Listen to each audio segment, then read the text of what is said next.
Hello, 50 days. Can you believe 50 straight days we've gotten together and it feels good. We're on a roll. Get right to it. This is 365 days to racial change. My name is Tom Nyback. Welcome to day 50. We are informed and following a lot of the work and being informed by the work of a man named Dr. Claude Anderson. I encourage you to get these books I'm going to show you here. A Black History Reader, 101 Questions You Never Thought to Ask, Black Labor and White Wealth, The Search for Power and Economic Justice, and Dr. Anderson's plan to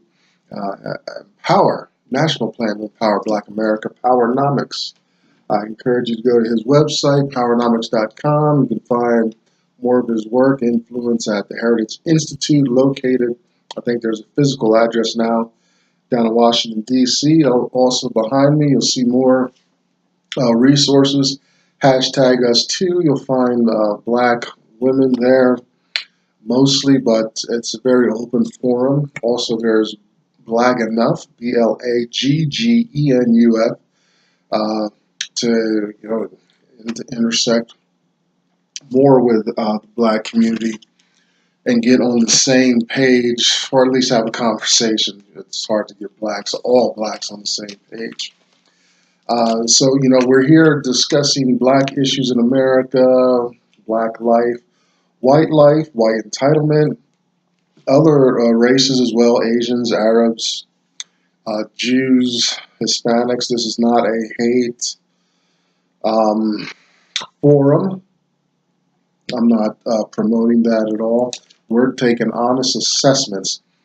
We're extracting our feelings and emotions, moral leanings, and we're talking in the foundation about economic equality.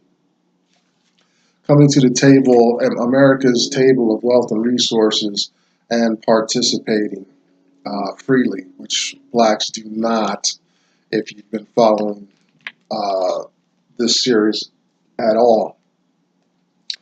So that's just the crux of it. My two main questions are, first question has two parts. Does the Black mind, Black slavery attitude prevail? Is it passed down from generation to generation, and are blacks still under that type of mental oppression? The second part of that question is does white entitlement and privilege pass down and go from generation to generation? Second question deals with blacks playing the economic game in America properly. Are we educating ourselves, educating our children about entrepreneurship, making that the focus and foundation? Other races and people aren't looking for jobs. They're looking to start a business. Black folks are the only ones still showing up, laboring, and giving their disposable income to groups hostile to black success in America. That's very troubling. Occasionally we'll stop kind of a little bit of the seriousness of this space, and we'll have some story time. We'll look at Uncle Tom's Cabin by Harriet Beecher Stowe, that fictional account of one black man's journey as a slave, and we meet a lot of characters. We've just passed chapter 5. Tom just learns he's been sold, which is standard procedure for white entitlement in slave America. They just make a decision about the slave's life, and that's it. And he has to hear it from a runaway, a woman running away with her son, because she overhears it. Blacks didn't have a say on when to be sold and stuff like that. So that's where we're at. I encourage you to get all of those resources, all those books, check out websites and all these stuff. If you're new to this forum, Please like and thumbs up and subscribe and all the social stuff that goes on. I'll be putting this on Twitter and Facebook. I'm just a little behind. My focus is getting these YouTube pieces out every day for 1 year. So at day 50, I want to talk. We're going to take a little segue, though. We're usually coming heavily out of Dr. Anderson or Uncle Tom's Cabin, or I'll just be free forming something, but relating it to the work. And we're going to do that today in a small way. But doing this has gotten me pretty sensitive to how Black America kind of lives and stuff. I've mentioned Colin Kaepernick a few times. It's like I've got this red jacket. It's winter, right? So I got a red jacket. Now I notice everyone wearing red jackets, because I have one. So it's my focus. So I'm focusing on these Black issues. And so when I see things come up in current events, I go check it out and see what's the latest. Does it relate to this space here? And so the most recent is Steve Harvey and Monique, and maybe you've seen clips. There's YouTube. I included some links in the notes today. You can find their exchange on YouTube to get some idea what I'm talking about today. Apparently Monique has said some things. And she's now on Steve Harvey Show, and she's responding and all that. But during the exchange, Steve Harvey did something very disturbing to me, and where my mindset is about Black freedom, expression, coming out from under, living unfettered in America, just like whites, Arabs, Asians, Hispanics do in America. Whites, Blacks, are the only people. We've got our hat in our hand, and we're still bowing low, and we don't want to look too offensive and threatening to white America. And Steve Harvey, he's in his exchange with Monique. I'm paraphrasing here. He says, "We're Black, and we don't do things like that. Do things like that, we put our children and grandchildren in jeopardy, and we put our livelihood at risk, and all of these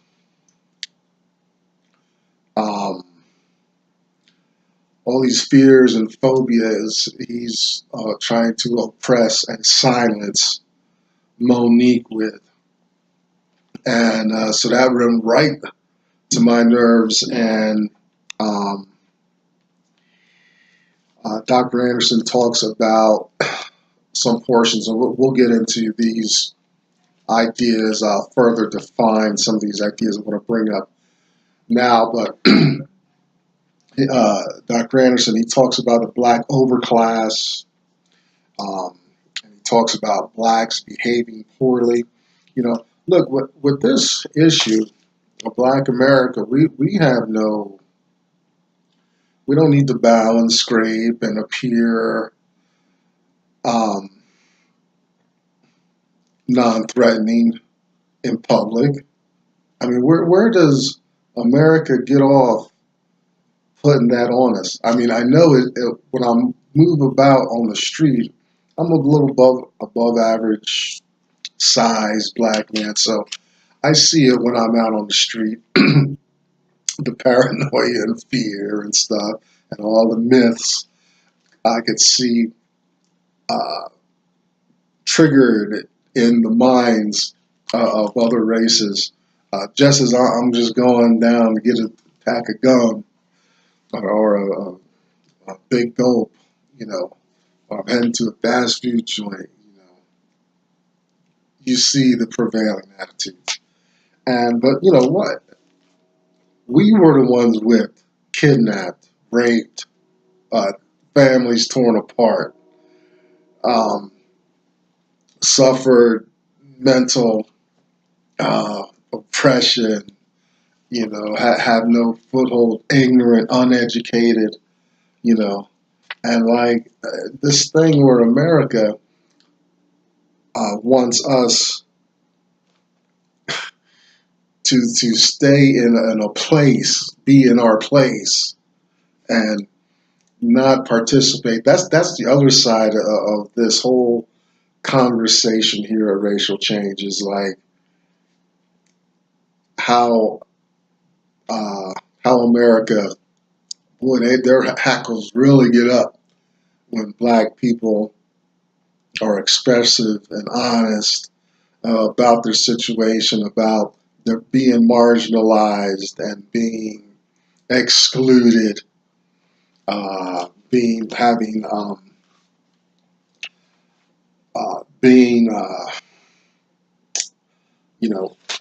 unfair business practices and all kinds of stuff. When we got all these other races running around America, just like it's the land of the free and home of the brave for everybody but black folks. So it's more disturbing when you got black folks using that language, using that attitude to suppress another black individual, saying blacks don't do that, and we're putting at risk. You'll hear me talk about some negative things about Dr. King, the civil rights and social integration movement, but that's because I'm talking about blacks received a lot of symbols and we didn't get access, unfettered access to wealth and resources of this nation, which is really owed to us constitutionally. I'm going to do a piece on the man who succeeded Abraham Lincoln. I think his name was Johnson.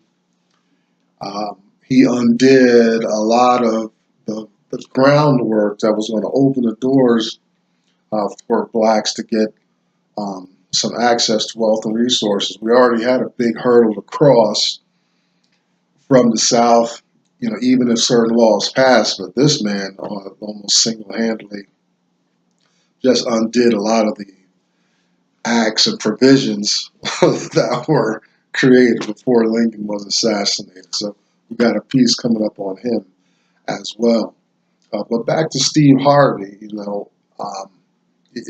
this guy, he's a good guy. I don't know him personally, but I know I could flip through the television right now, and I can find a Family Feud episode. He's got so many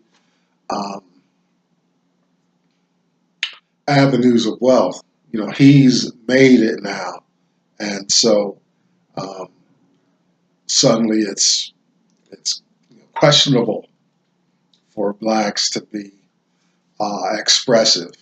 And Monique, they're in the video of the exchange. Monique's being called out on some issues, but I feel she should be called out on the issues for themselves, not being called out because she's black and shouldn't be so expressive and real in public. I mean, where does Steve get off using that kind of language towards another black folk? I could see why. I could understand whites, Asian, Hispanic, Arabs saying that, doing that, but not another black person. It's like a Christian. I was in this home renting a room, and the landlady is Christian, and I have some leanings towards Christ and all that. church. And, and whenever some issue would come up, she would quickly um, suppress me with Bible verses and how I should be acting in my ought and my ethics as a Christian. Forget that, someone's taking advantage, you know. It's just like that. I don't like it when people of the church do that either, but we're talking about race today. So, I'm very disappointed with Steve Harvey. It brought to mind, though, what really got me is years ago I read a letter from the Birmingham Jail. If you're not familiar with it, that's from one of the times that Dr. Martin Luther King was incarcerated for the nonviolent protest and all that stuff. Thank God for TV back then, or I don't know how much traction that movement would have gotten. It was a good start. Good start, It didn't get what blacks were really after. But a good start, opened the door, got some things going. I'm still disappointed we got a white statue of Dr. Martin Luther King carved by an Asian. You'll hear that in a couple of these videos. It's real sad that happened. But it brought me to that his letter, and a portion of his letter has always stood out to me all these years of reading it. And it's the portion where he talks about this collection of white clergy encouraging him to wait, be patient. All this stuff is like, dude, you've done enslaved us, raped us, split up families, worked us to death, sold us to whoever, subjected us to some of the most evil, vile slave masters out there, people that could abuse with impunity, and you're telling us to wait. Now, that's kind of something you expect from the white folks. Anyway, we're talking about Steve Harvey today. Very disappointing. Let me read a portion of that. We know through painful experience that freedom is never voluntarily given by the oppressor. It must be demanded by the oppressed.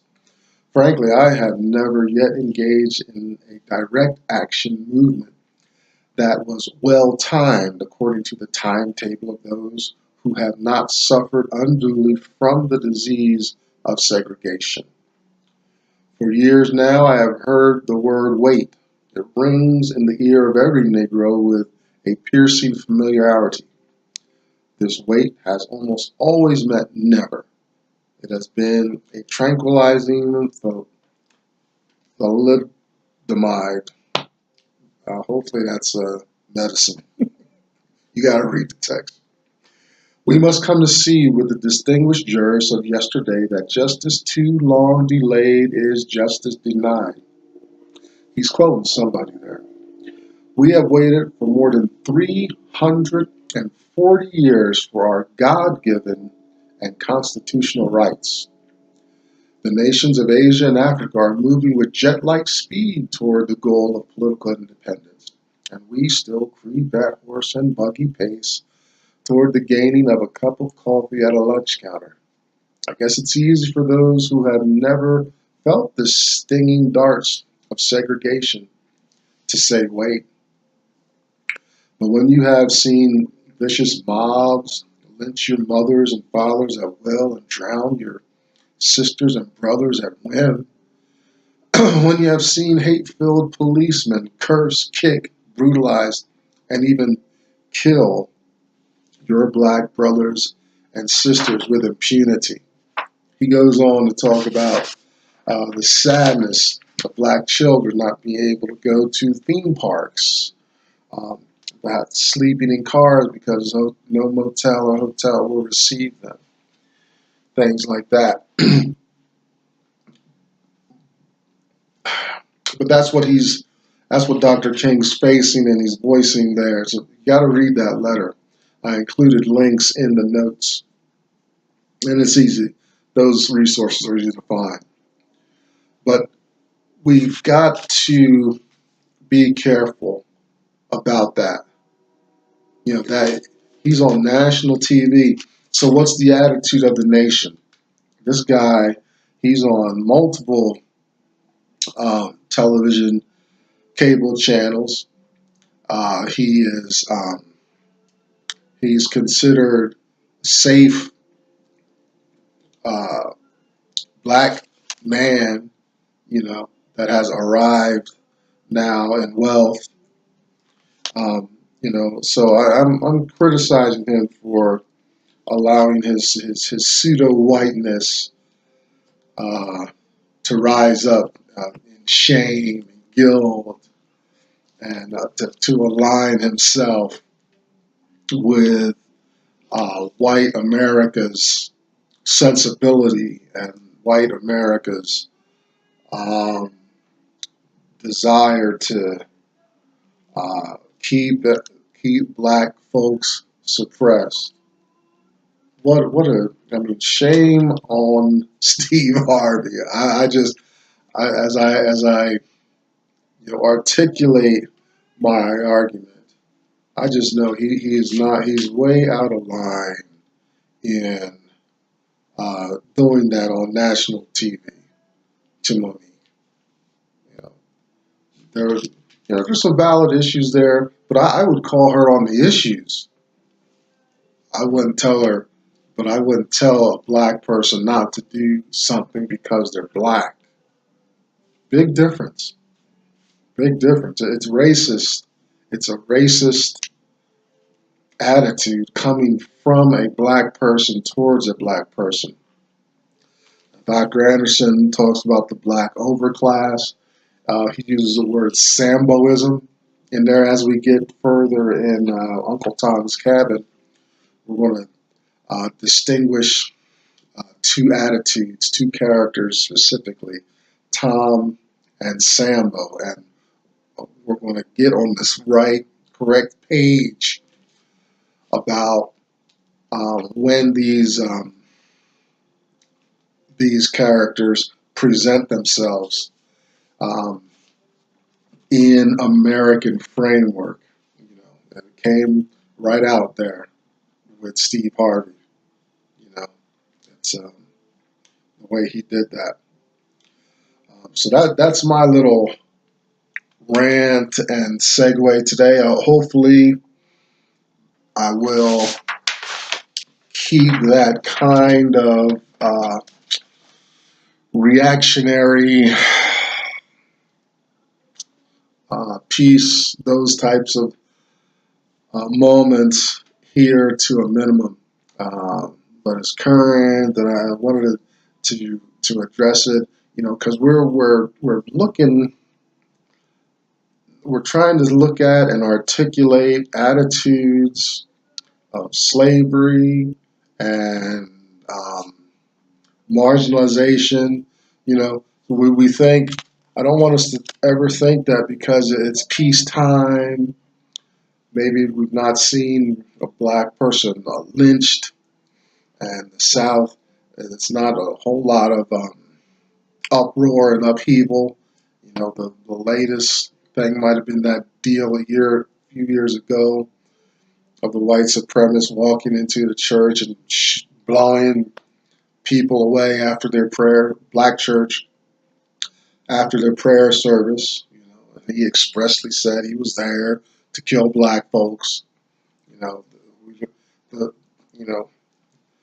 Those things aren't as common as they were during Jim Crow, semi-slavery, and things like that. But you still have hate, and you still have marginalization. You still have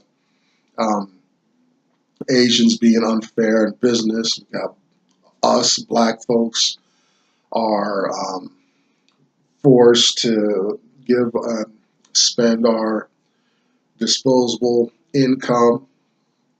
Our income is going out. It doesn't come back to the black community. unless we get grants and favors from the government, we can't stand on our own, things like that. So Steve Harvey and anyone else that is going to come out against me or a black person, especially another black person, to tell me that my behavior is determined by the color of my skin, and that's not right. I remember I was with an organization helping out. I'm not going to go into the population we were serving, but I was being me. I was interacting and just being old myself in this context. And the supervisor pulled me aside and talked about how much I was impacting the group and how much, these moves that I thought were benign and innocent and harmless was having such a great impact on the group and all of it. Me doing this, laying all this stuff on me. And I asked her, I said, I don't see anybody around here talking about how their behaving impacts me. It shut her up, and that ended that conversation, and consequently, that relationship, it was a professional relationship, went south very quickly. That shut her down. It's like, wait, you're not. If we're going to talk about people's behavior based on their color, then let's talk about all of it. Let's get down with what's real. Let's talk about history. Let's talk about present day and tease out those truths. But, to bring out this, to beat somebody down because of their color, any color, that's so shameful. So that's, boy, I feel good. I feel like I've released some. You should do the same thing. You could get your phone or computer and just start ranting. Look at the video and see if you agree with my position and my argument. And if you do, make a video. I'm Tomlin's Nyback. That's day 50 out of the way. Can you believe it? Let's keep it going. I'll see you tomorrow. Bye-bye.